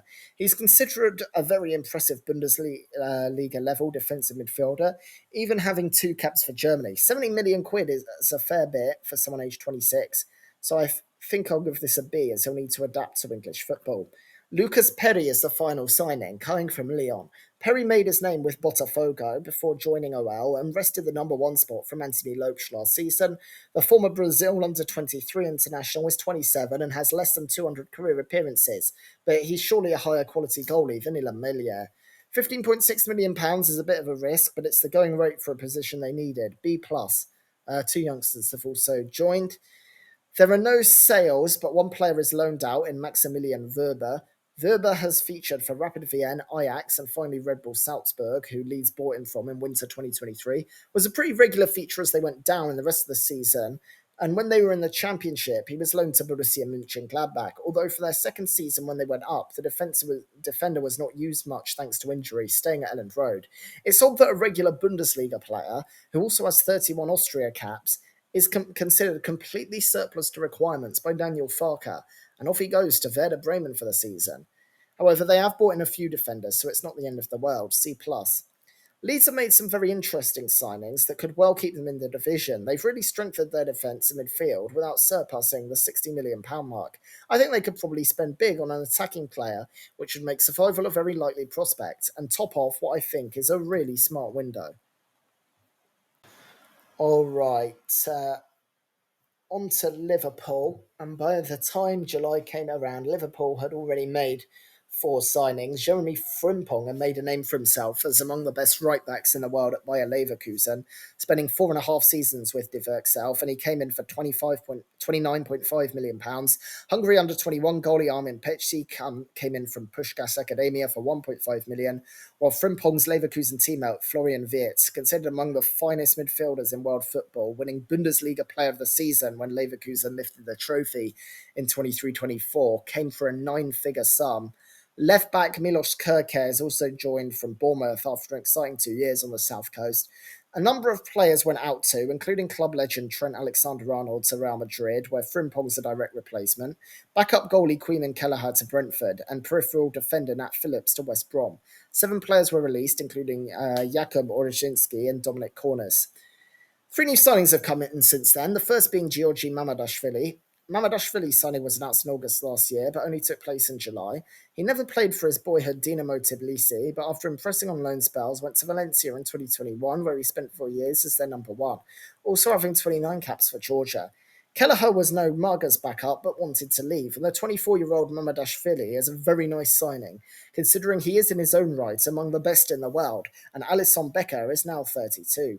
£25 million, potentially rising to 29 million, is a big outlay on someone who will start as backup, but I like the deal. B. Freddie Woodman, former England under 21 international goalie, was a Newcastle Academy graduate but made just 9 appearances for the Magpies, interspersed with various loans. He spent the last 3 seasons as Preston number one, and Woodman fills the hole of a goalie spot without taking a non homegrown place, I suppose. I don't really get these signings, but every big club seems to like doing it, so let's give it a C. Finally, Hugo Ekitike signs from Eintracht Frankfurt. It feels wrong to say, but the death of Diogo Jota has football implications as well as tragic ones, and it means that Liverpool needed a striker. The Ream Academy player scored 11 in his only full season with the Red and Whites and was loaned to PSG for 22-23. That loan included an obligation to buy, but he didn't really shine at his time in the capital, and after 6 months of being a permanent player was loaned to Eintracht Frankfurt. Frankfurt exercised their option to buy at the end of that and scored 22 goals with him last season, as well as playing for France in the Euro under-21s. I'm not sure if he's worth 69 million plus 10 million pounds in add-ons, to be honest. Liverpool have not always been able to find the best striker, with Jota brilliant on his day, but also sometimes inconsistent, and Darwin Nunez also not repaying his big transfer fee. Sometimes Luis Diaz was played there instead. I don't think this will solve that problem, but, Ekitike might be brilliant too. I would lean on the side of not thinking that, and therefore I'll give this one a C. It will definitely add options in attack. We'll see how he goes. 3 more players have gone in July. Jarell Quansah was a rotation defender for the last 2 seasons with the Red, his boyhood club, and also played for England under-21s as they won the last 2 Euros. To be honest, I think they've done very well to get 30 million, rising to 35 with add-ons from Bayer Leverkusen for him, but it does mean they will want at least one more centre-back to support Virgil van Dijk and Ibrahima Konate next season, B+. Academy graduate Ronald Young never played to Liverpool and is sold to FK Ushke. Who knows how good he would have been? B. Finally, Luis Diaz goes to Bayern Munich for 60 million, rising to 65.5 million. Diaz is a good player, moving from his native Colombia to Porto for 2.5 seasons, and then spending 3.5 at Anfield as a regular starter from the wing. Last season, he bagged 17 goals, but I feel like for the 28-year-old who has 64 caps for Colombia, 60 million is a really good. I think Liverpool have done well, and age, it does leave them light on options for the forward positions right now, and they do need to add more, so I'll give this an A minus. Jarosz, who has 2 appearances for the Red but spent most of his time there on loans, and also has 1 cap for Czechia, sent out on another loan to Ajax. I think his future isn't at Liverpool, but this will help him and is a step up from anywhere else he's played, so he gets a B. Another goalie, Harvey Davies, moves to Crawley after spending 23-24 on loan at Crewe, also in League Two. I think this will help the youngster develop, B+. Young defender Owen Beck, who has 3 senior Reds appearances, goes to Derby on loan after spending the last 2 seasons at Dundee. And then Blackburn, another championship loan, will help the former Wales under-21 left-back develop, B+. The Reds have spent hugely to try and build after winning the league last season. Unlike previous seasons where Man City and Liverpool often battled with mind-boggling points totals, and lately Arsenal as well, Liverpool weren't quite as consistent, but took advantage of off-seasons for both the Citizens and Gunners. Especially in the second half of the season, they took their foot off the gas a bit, and now want to stay ruthless next season. Frimpong replaces Trent Alexander-Arnold and is one of the few players in the world who can, while Gyökeres is expected to surpass the ageing Andy Robertson. Ekitike will try, in a footballing sense, to replace Jota, while Wirtz is an upgrade on Luis Diaz. Man City, Arsenal and Chelsea in particular really want to knock them off their perch, and Liverpool for their part will not just want to hold on, but try to put in a better showing in the Champions League as well. With so many signings, it's interesting to see how they'll do, but either way, it's an exciting time to be a Reds fan. Well, from Liverpool to perhaps Liverpool's biggest rivals, that'll ruffle a few feathers, but it's probably been true in the last few years at least. It's Man City. Now, City made several transfers early because of the Club World Cup. Algeria left back Ryan Ait-Nouri came in for Wolves for 31.8 million, while goalie Marcus Bettinelli was signed from Chelsea. France right winger Ryan Cherki set them back 34 million from Lyon, and Netherlands international midfielder Tiani Reinders came from AC Milan for 46.3 million. All of these are good additions, but they did cost 100 million without feeling like they improved the squad that much. Ait Nouri is a solid Premier League left back and importantly a natural one, but not in his own right that exciting. Bettinelli is the same type of signing as Woodman is at Liverpool and barely warrants mentioning. Cherky, who's just 21, scored 12 and assisted 20 for Lyon last season, plus one goal and assist for his new employers in the Club World Cup. He's a quality signing for that money at that age, to be honest, although it remains to be seen whether he, or indeed anyone, can replace Kevin De Bruyne in the long term. Finally, Reinders netted 15 and assisted 5 for Milan from midfield last season. Two academy players were sold in June, plus Juma Bar, who was loaned to Nice. Kevin De Bruyne and Scott Carson were released, as was academy player Ty Sodje. Their Club World Cup action hasn't stopped them from being busy in July, with two more players signed. The first is Ferran Nipan. Midfielder Nipan has made his name with Rosenborg and Norway under 21, despite being 18. And City thought the Norwegian League's Young Player of the Year for 2023 and 2024 was worth the look for 12.5 million. And I think they're probably right. B plus. James Trafford comes in from Burnley for £31 million. That's a lot of money to spend on a backup goalie. Although as a 31-year-old Everton ages, he might not be a backup for long. The decision makes sense long term, and Trafford at 22 is definitely someone who they expect to be their number one at some point. For the price, I'll give it a B. The other addition is academy forward Kaylin Kanamarteri from Sheffield Wednesday. Three players have been sold. Jan Kuto's sale was announced in October, but only took place in July. The right back, who has four caps for Brazil, was signed from Coritiba in his homeland, but never played for City, being loaned to various clubs, spending seasons at Girona, Braga, two more at Girona, and lastly, Borussia Dortmund. His loan included a buy clause, which was automatically triggered due to game time. At just 23, he probably could have done a job, but they also got 25.2 million for someone they don't have much interest in actually using. For that reason, it's a B plus sale. Club legend Carl Walker, another right back, leaves for Burnley. I mentioned this from Burnley's point of view. From City's, it's a bit sad to see one of their biggest ever legends like this leaving for 5 million quid. However, he wanted to go, and they'll be happy to get anything at all for him. C plus. Finally, Massimo Perrone goes to Como. He only played 2 games for City after signing from Vélez Sarsfield in his native Argentina, and spent the last 2 seasons on loan to Las Palmas and then Como. City had no interest in him, but still got a profit, selling him for 30 million quid. I think he'll probably go up in value, but only after leaving City, not if he kept being an obviously unwanted player. So the deal gets a B minus. Two academy players were sold and 5 more were loaned out. City's team that dominated English football for a decade is among the best ever club dynasties in history, but was ageing and had already lost a few key players. Now, stalwarts Walker and De Bruyne are gone, and they needed to be replaced. I think this is a good window for City, but in a more long term rebuild rather than immediately going back to the top. They'll still compete next season, but they're not going to necessarily be a dominant force. However, I also think they'll probably do more this window. Okay, we'll hop across Manchester from City to United. I don't know how that journey goes because I don't know as much about their tram as our tube here in London.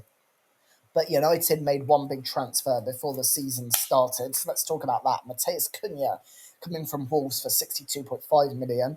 United have been crying out for a proper forward, trying to plug the back gap with a number of figures like Joshua Zirkzee, Rasmus Højlund. And Cunha did score 17 goals last season, but I'm not convinced that he's the right choice for United. Johnny Evans retired, and Christian Eriksen and Victor Lindelof were released. All three were no big loss anymore. There are just two new signings. The first is Diego Leon from Cerro Porteño. Left back's just 18, but made his debut a year ago in the Paraguayan top flight. And to be honest, it reported 6 million plus add-ons. It's a really good signing. I think he'll benefit from a loan to, say, the Championship or Eredivisie, but the signing gets an A minus from me. The other signing is Brentford's Brian Mbeumo for a reported 65 million plus 6 million more in add-ons. Not sure about this one, and Mbeumo netted 20 last season, with his numbers going up as he became the Bees' main man, following the departure of Ivan Toney. However, with Cunha coming in, will not necessarily be the top guy at a United team with Amad Diallo, Bruno Fernandes, and Rasmus Højlund. United want to escape mid-table by signing two of mid-table's best players, and I'm not sure a combined 130 mil on Cunha and Mbermo makes them 130 mil better. I'll give the Mbermo deal a C because he's still a very decent player. There are no sales, but there are two loans out. Dan Gore, who has two appearances for United, goes to League One Rotherham on loan. Gore went to South Yorkshire for the second half of last season, but injury limited him to just three appearances. Let's hope the youngster gets regular football in League One this time around, B-. A huge one is Marcus Rashford's loan to Barcelona. Rashford, of course, was a young phenomenon at Man United, breaking out in the 15-16 season and becoming the first name on the team sheet by the next. His form went up and down like his clubs, though, and he never became a truly world-class player. Despite his best season in 22-23 with 30 goals, that might be a controversial statement, but if he wasn't consistent at world-class level. That was sandwiched by a 5-goal season before it and an 8-goal one after it. Last season, he spent the second half of it on loan at Aston Villa, and it's clear that Ruben Amorim doesn't want him. I really like this move from Amorim. Rashford is a hero in Manchester, coming through the ranks and never putting on a shirt other than United's, except England 62 times until Amorim sent him on loan. His campaigning on social issues makes him a figure that transcends football somewhat, but he can also sometimes feel like he is above football, having earned warnings for partying before big games and minor disciplinary issues like that. Dumping the beloved Rashford also stamps Amorim's authority on the club and is a clear message that I'm the boss. I think United do need to move on from Rashford in the long term, although in the short term maybe he could have helped with this season. It's a B+. 7 academy players also got loaned out. United have come up a nightmare season, and Ruben Amorim now has a full window and pre-season with which to try and not come 15th. What he doesn't have, though, this time is excuses. I don't know if Cunha and Mbermo are enough, to be honest. I mean, they definitely improve United going forward, but they also need a better defence, better midfield, and better goalkeeper. It's clear an Arteta-style rebuild is needed at Old Trafford, and more signings are expected, and maybe it will take a few more seasons. Okay, from one United to another, we go to Newcastle. Newcastle done work in June. They sold Lloyd Kelly to Juventus, where he was on loan for 15 million quid. Jamal Lewis and Callum Wilson were released as well as 6 academy players, while 6 more got new contracts. Okay, the Magpies have made one senior pickup, and it's a big one. Anthony Elanga joins from Forest. The youngster came through the Man U Academy. He was a rotation player at Old Trafford before he was sold to Forest in 2023. Forest, he's been very good, part of the team that qualified for Europe last season, scoring 6 and assisting 12 from the wing. Also has 22 Sweden caps. I think this is an interesting signing. Elanga worked well with Chris Wood, and one would assume the same would occur with Alexander Isak, his compatriot. But Isak might be off, we don't know. It's pretty pricey, but he's just 23, and it will enhance Newcastle, so I'll give this signing a B. They also had 5 players join the academy. In terms of outs, Sean Longstaff joined Leeds for 15 million. To be honest, Newcastle are at a point they can do without Longstaff now. With Joao Linton, Sandro Tonali, and Bruno Guimaraes, I think it does mean they need to strengthen with an alternative just to help those players rotate. But I think the move is fine, B-. The only loan out is Joe White, who has 4 games for Newcastle, but mostly spent his time on loan, spending the last 2 seasons in League Two with Crewe and MK Dons.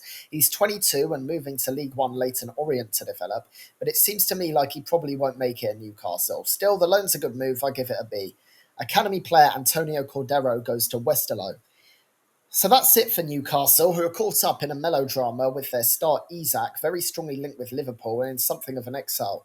I think they're waiting for that to be resolved to move, but something just feels funny about the Magpies at the moment. They have pressed onward since their takeover, but have really just become one of the teams that challenges for cups and European places, rather than the mega club that some people were hoping for that would emulate Qatari-owned PSG and the UAE's Man City. Elanga is a good signing, but he's no Erling Haaland or Kylian Mbappe. I think many Geordies will get a little impatient.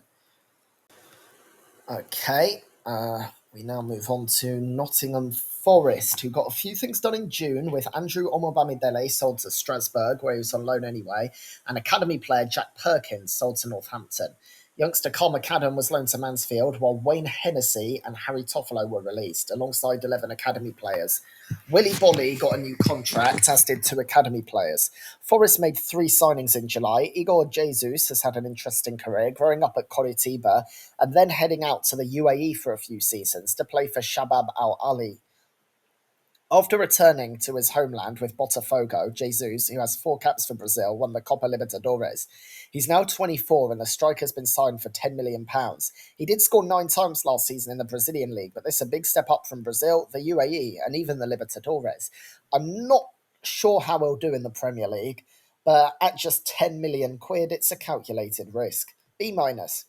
Centre back Jair Cunha also joins from Botafogo, who he joined from second tier Santos in 2025. He played half a season in Brazil's top flight at the age of 20, and I think he could do with a loan to get used to European football. At 10.4 million quid, it's another risky one, although I like this signing a bit more than Jesus, so I'll give it a B. Their biggest signing came on the last day of the month, with Dan Ndoye joining for £34.5 million. And Ndoye came through the ranks at Lausanne before failing to impress at Nice and being loaned and then signed to Basel. One good season there saw a sail to Bologna, and he got 9 goals and 6 assists, including the only goal in the Coppa d'Italia final. He also has 22 caps for Switzerland at the age of 24. Honestly, I'm not too moved by this one. I think it's a lot of money for someone who has never put up amazing numbers and has just 3 seasons in Europe's top 5 leagues and none in England. I'll give this a C minus because it does strengthen their options going forward. 5 academy players were also signed. There have been some big sales too. Ramon Sosa left Talleres last season after making his way through various teams in Paraguay and then Argentina, but was a rotation option at the City ground. Sosa, who has 22 caps for Paraguay, goes back to South America to Palmeiras for £10 million, and I think they've done well to get that much for him, B+. Anthony Elanga, as we just saw, goes to Newcastle for £55 million. Elanga is a great player and a big part of Forest's success, and I don't think that Ndoye is an adequate replacement. However, Forest did get big money for Elanga, and for that reason I have to give the sale a B. Danilo ends his 2.5 years at Forest, who signed him from Palmeiras. The midfielder, who's 24, spent 18 months as a pretty normal starter for Forest, but a big injury massively reduced his minutes, and £21.7 million is a big fee for someone who was not playing regularly for them. They'll have to cover their midfield positions, but this is still an A minus. Finally, Lewis O'Brien is sold to Wrexham. O'Brien was signed from boyhood club Huddersfield, for whom he was first name on the team sheet in 2022, but with Forest in the Premier League, his minutes were reduced and he has been on loans with DC United, Middlesbrough, LAFC and Swansea. He'll be happy to go to an ambitious Wrexham, and Forest will be happy to get £5 million for someone they don't want. B+. Academy player Ben Perry goes to Colchester. One loan out too, which is Tyler Bindon to Sheffield United. Bindon has 16 caps for New Zealand and was signed from League One Reading in the winter just gone, but loaned back for the rest of the season, being the Royals player of the season. He now takes a step up to the Championship with Sheffield United, and I like the move, B+. Two academy players are loaned out.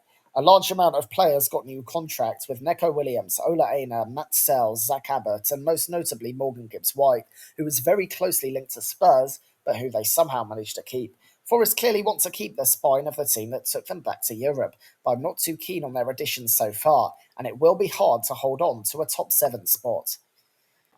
Wow, it took just a few seasons for Forest to go from promotion to Europe, and our next side will be hoping for the same, Sunderland, who's the last of our three to come up from the Championship. They'd already sold Tom Watson to Brighton for 11 million and Joe Bellingham to Borussia Dortmund for 32 million. 6 were released, most notably Caden Kelly in June. They have made up for it with a huge spending spree in July. Enzo Lefea comes from Roma. He made his name at Lorient before moving to Rennes. Roma picked him up in 2024 but didn't use him, loaned him to Sunderland in January with an obligation to buy if promoted. Lefebvre played for France at the Tokyo 2020 Olympics. He's a midfielder and was a key part of Sunderland's team as they went up, with 2 assists in the playoffs. I think 19.3 million is a fair bit for him, but it does keep them strong, so it's a C+. Habib Diarra was a Strasbourg youth product who was first name on the team sheet for the last 3 seasons. Another midfielder, 21-year-old Diarra, has 11 caps for Senegal and joined Sunderland for £30 million. No reason he can't do a very good job in the middle of Sunderland's engine room. His young age probably inflated the price a bit, B-. Matthew Burns, technically senior player, being signed from Coleraine, but he is just 16. He gets a B.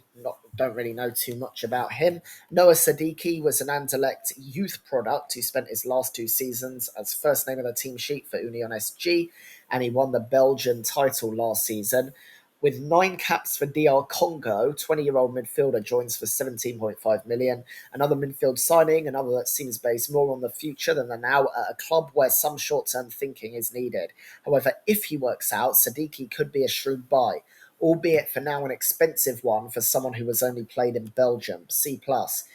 Reinildo Mandava joins on a free from Atletico de Madrid. He joined Benfica from his native Mozambique, but never made the first team, being sold to Belenenses, who then loaned him to Lille after 6 months with an option to buy that was taken.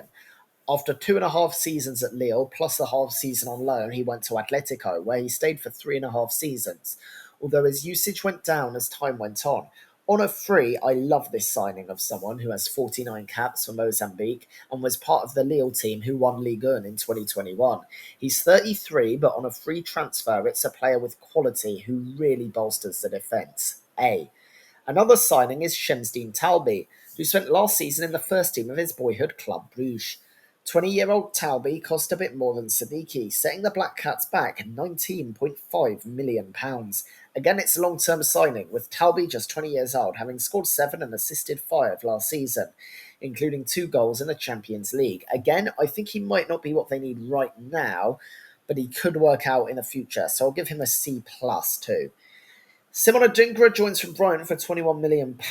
He does have Premier League experience, but didn't really stand out at Brighton. He is just 23. Again, I don't think Adingra is the type of player that keeps you up. This one's a C from me. Granit Xhaka joins as a well-known player. After 2 seasons in the senior team for boyhood club Basel, he spent 4 with Borussia Mönchengladbach, 5 with Arsenal, and 2 more with Bayer Leverkusen, shining in their invincible 23-24 season as they won their first ever Bundesliga title. He also has 137 caps for Switzerland. 32-year-old is an absolutely fantastic pickup for £17.3 million, and to be honest, might be the difference maker if they stay up. A. Just one sale for Sunderland, who got rid of Nathan Bishop. He was a Southend youth product who was signed by Man U in 2020 but never played. Sunderland took him in 2023 and he only made 2 appearances for the Black Cats. Spent last season on loan at Wycombe and Cambridge, and promotion ended his chances, which were already slim, of having any meaningful time in the North East. Goes to AFC Wimbledon, which is best for all parties. That's a B. There's 2 loans out as well. Adil Alchiche made just 3 appearances for his boyhood PSG, but played more for Saint Etienne, joining Lorient after the Greens went down. He wasn't used that much in Brittany and was sold to Sunderland in 2023 and used the first season. Playing time went down in his second campaign, so much so he spent the last 6 months at Portsmouth on loan. 23-year-old goes to Aberdeen, and I think Scotland is a good place to try and regain some form. Might be playing in Europe as well. I like it. That's a B. 18-year-old goalie Matty Young returns to Salford, where he's in and out as number 1. Seems to be a good environment for him in League 2, so it's a good move, B+. Apart from that, 4 youngsters got their first pro contract. Sunderland have mixed some long-term risks with 2 very experienced veterans in Xhaka and Reinildo, and they've really experienced some of the heights of the game in their time. I really like those signings, who could be the difference between staying up and going down, and certainly their dressing room characteristics will be immense. All right, all the way down, you've got to get the Tyne and Wear Metro to Newcastle, and then head down on the LNER to King's Cross. Then it's the Victoria line to Seven Sisters, and then it's still a long old walk to get to Tottenham Hotspur. And Spurs, one of the only 2 teams to change their manager, and they're responsible for the other team changing theirs, of course. Ange Postecoglou sacked, and he's replaced by Brentford's Thomas Frank. They made 2 loans permanent in June. Kevin Danso for 21 million from Lyon, and Matthias Tell coming from Bayern for 30 million. Pierre-Emile Højbjerg sold to Marseille. Demola Ajayi loaned to Doncaster. And 13 players released, including Fraser Forster, Sergio Reguilon and Alfie Whiteman. 7 got new contracts, including Ben Davies and Dante Casanova. Okay, three July signings for Tottenham. The first was announced back in September 2023 and was Luka Vuskovic from Hajduk Split. Vuskovic is 18 and played for the Croatian side in 22-23, but was loaned to Radomiak Radom in Poland and Belgian side Westerlo in the last two seasons, playing 36 and scoring 7 in the Belgian league despite being a centre-back, known for his aerial prowess due to his height. He has a cap for Croatia already, and this is all very impressive, but though physical attributes really make you stand out in youth leagues and smaller leagues like Croatia, in the Prem, everyone really is in top shape anyway. £12 million isn't that bad for someone who performed very well in Belgium last season at all, though, and I'll give this an A minus. Kota Takai joins from Kawasaki Frontale. Another youngster, 20-year-old Takai, has been a regular in the J1 League and Asian Champions League, and even has 4 caps for Japan. I think 5 million is a snip, to be honest. Another really good deal, A minus. Their big signing is Mohamed Kudus, who cost £55 million. Kudus came from Danish side Nordsjælland, spending 2 seasons there and then 3 at Ajax, where he was considered a success. In the last 2 seasons, he played for West Ham, scoring 14 in the first as the Irons reached the Europa semi-final. However, last season, with no continental football and West Ham just being worse, his numbers went down. He also has 12 goals in 42 games for Ghana. Kudus is highly rated at 24, although to me he was never quite as good as West Ham fans often said he is. Spurs do need attacking reinforcement, but I'm not sure if Kudus really stands out, and it feels like just another option in their list of sometimes hot, sometimes cold players like Dominic Solanke and Brendan Johnson. Put it this way, it doesn't take Spurs to the next level, but he is a good player, so it's a C minus. In terms of outs, only Ireland's under-21 international goalie Josh Keeley joins Luton. He never played for Spurs' senior team and spent last season on loan at Leyton Orient. I suppose he was always going to find it tough to progress at Spurs, so it's fair enough to spell him B. 3 players exit on loan, the first being Alejo Veliz. Spurs picked him up from Rosario Central in his native Argentina, but he played just 10 games in his first season before being loaned to Sevilla midway through. Didn't play all that much in Spain and then went to Espanyol, where he got a bit more time but was a peripheral feature. To be honest, I think Spurs may have given up on Veliz, but it would be nice to give him another chance in Europe, being just 21.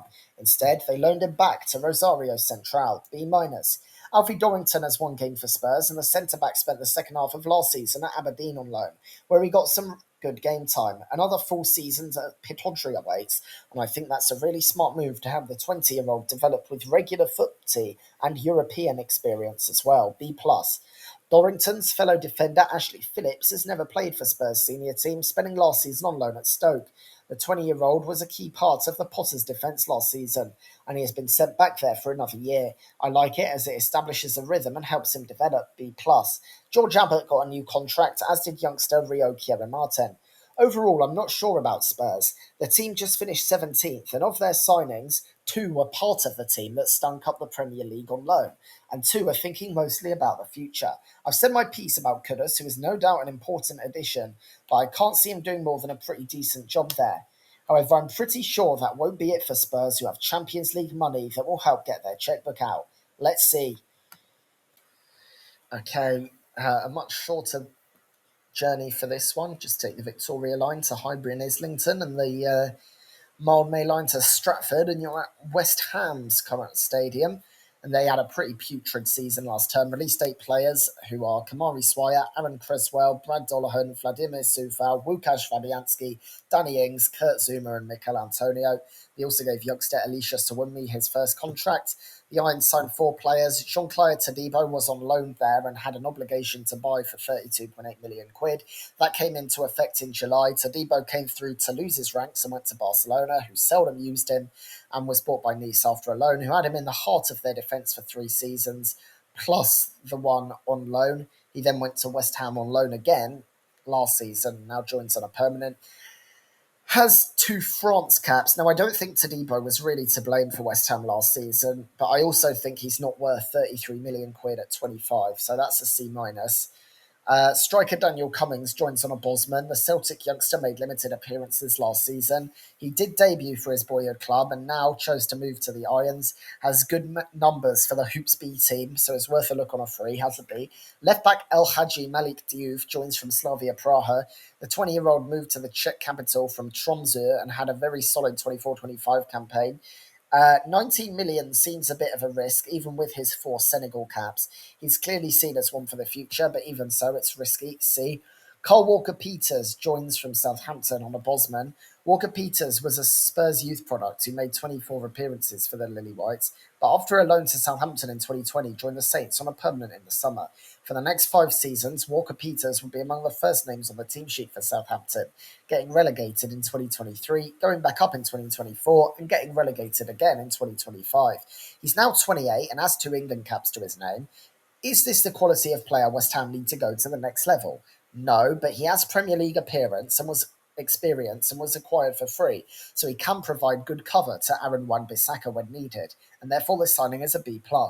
3 sales, with the first being Mohamed Kudus to Spurs for 55 million. We just talked about that. Very important player for West Ham, and they'll have attracted the ire of fans by selling him to a direct rival. But I think at the very least they got a fair price for the Ghanaian. The problem is if fans trust the ownership to reuse the money properly. But anyway, I think they could do better than Kudus for that money if they're smart. B. Sean Moore is sold to Shelburne. The young wide player is an Ireland under-21 international. The Irons signed from Cliftonville, but did not feature for the Hammonds, and they've decided to get rid of him. It's always a shame when a big team gets rid of a youngster, especially on a permanent, but I don't think many of us are really qualified to make the decision, and they got a fee for him, B-. Patrick Kelly is another youngster who never represented the Irons after signing from Coleraine, but spent last season on loan at League Two Doncaster as Rovers won the fourth tier. The Northern Ireland under-21 international has been sold to Barnsley, and like Murphy, it's hard to judge as they'll get a bit of cash for him, B-. 2 players have gone out on loan. Gideon Kodawa hasn't played for West Ham yet, but spent the last 18 months on loan at Wycombe. Another League One loan, this time to Luton, is in order, and I think it'll help his development with another season in the third tier, especially for a more competitive club, so that's a B. Michael Forbes hasn't played for United, but does have a Northern Ireland cap. He had loan spells last season at Bristol Rovers and Colchester, but both were doomed by injury. Let's hope he has more luck at League One Northampton. That's a B. Youngster Andre Dyke gets his first professional contract. Last season, West Ham's big signings didn't perform, including manager Julen Lopetegui. Now Graham Potter has a full window, including the forced buy of Todibo. West Ham stunk up the gaff last term, but apart from the Frenchman, they've added a youth player and 2 fullbacks who are not guaranteed to start. They got to get moving at some point, especially with the Kudus money and the hole he leaves in the attack, as the Ghanaian was an important part of their project. Honestly, West Ham are probably a black sheep to go down, but they have the resources to remove any risk whatsoever by signing a few players, and I'm sure they will.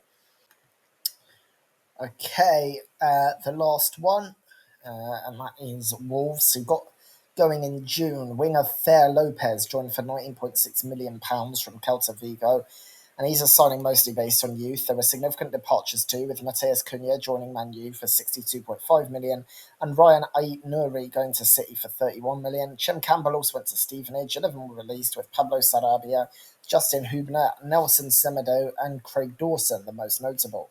2 new signings for the Old Gold. Jurgen Strand Larsen started his career at Salzburg, Groningen, and then Celta Vigo. Last season, he was on loan at Wolves and bagged 14 goals, with the Black Country side activating his option to buy, which I think is a no-brainer for a man capped 21 times for Norway. £23 million is a good price for a 25-year-old striker in that form anyway, so I give this an A-.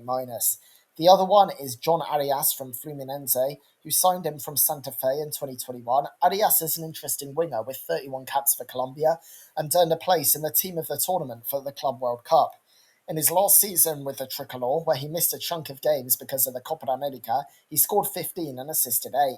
However, he's 27 and he never played outside South America.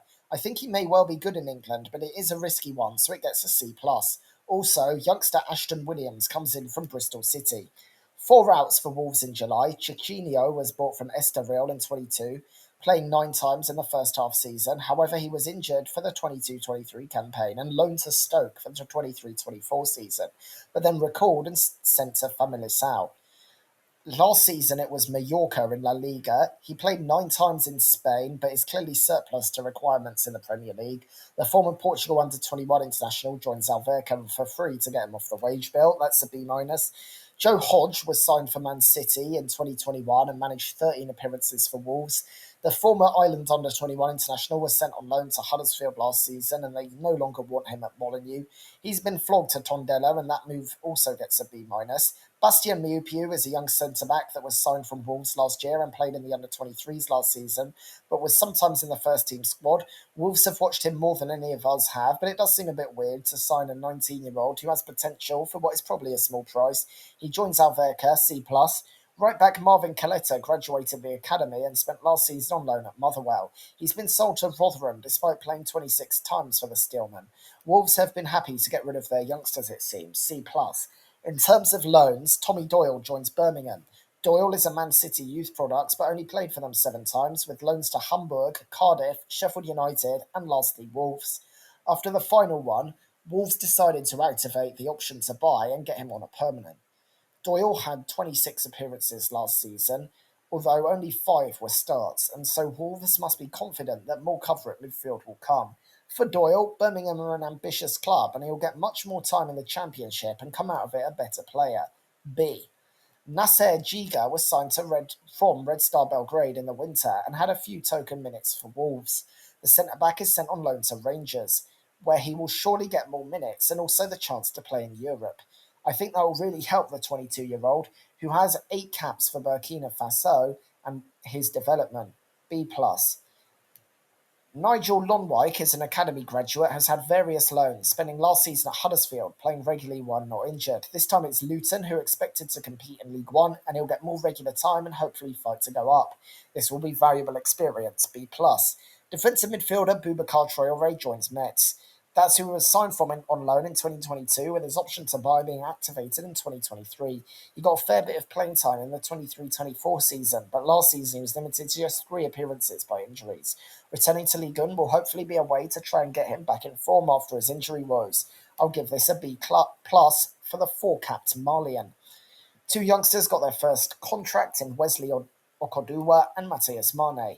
Cunha and Ait Noure are massive losses to a team that was struggling enough anyway, even without him. And I've already said I don't think the promoted teams will be quite as pathetic as last season, which means Wolves have to be mindful. However, I think they will spend.